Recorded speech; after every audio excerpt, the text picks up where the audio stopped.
Goldilocks and the Three Bears.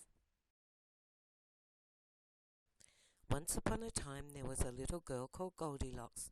She had been given that name because her hair shone like gold in the sun.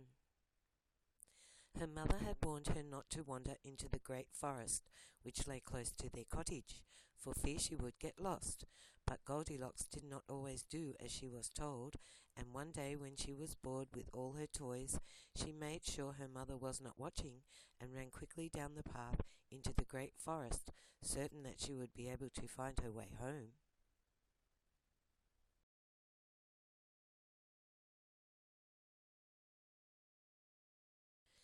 She wandered happily in the forest, looking at all the birds and flowers, and once she saw some rabbits playing. When she was tired, she decided to go home, but on turning round, she found the paths looked very different and could not find the right one. She soon realized she was lost and didn't even know in which direction her home lay. "Oh, I wish I had listened to Mother," she said as she sank down on a log and burst into tears. Bravely she dried her tears, and when she had walked a little further, saw a tiny cottage among the trees. Goldilocks crept towards the cottage, knocked on the door and peeped in the windows, but no one came.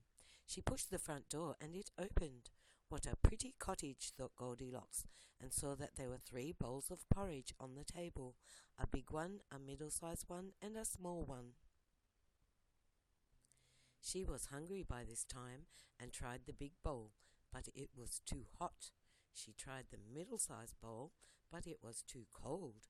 She tried the small bowl, and that was just right, and before she knew what she had done, she had eaten it all up. By the fire there were 3 chairs, a big one, a middle-sized one, and a small one. Goldilocks tried the big chair, but that was too high. She tried the middle-sized one, but that was too hard. When she tried the small one, that was just right, but it broke as she sat down. Then she saw the staircase. Upstairs were 3 beds, a big one, a middle-sized one, and a small one. Goldilocks tried the big bed, but that was too hard. She tried the middle-sized one, but that was too soft.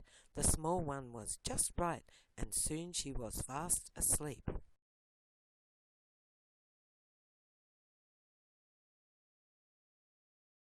The cottage belonged to 3 bears, and when they returned, Father Bear growled in his big loud voice, "Who's been tasting my porridge?"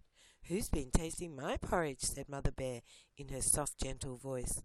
"Who has eaten all my porridge up and left me none at all?" cried Baby Bear in his squeaky little voice.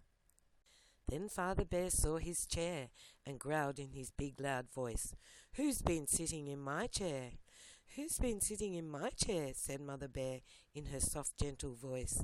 "And who's been sitting in my chair and broken it all to pieces?" cried Baby Bear in his squeaky little voice.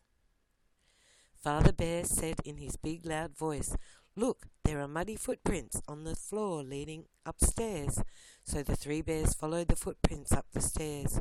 "Who's been sleeping in my bed?" growled Father Bear in his big loud voice. "Who's been sleeping in my bed?" said Mother Bear in her soft, gentle voice. "Who's been sleeping in my bed and is still there, fast asleep?" cried Baby Bear in his squeaky little voice. Astonished, the 3 bears all looked at Baby Bear's bed, where fast asleep lay Goldilocks with her golden hair spread across the pillow. "She ate all my porridge and broke my chair," wailed Baby Bear. Goldilocks was dreaming, and the voices from downstairs had become part of her dream. But Baby Bear's squeaky little voice in her ear woke her up, and she sat up rubbing her eyes. "Oh my!" she screamed, and jumping out of bed, ran across the bedroom, down the stairs and out of the door before the bears could move.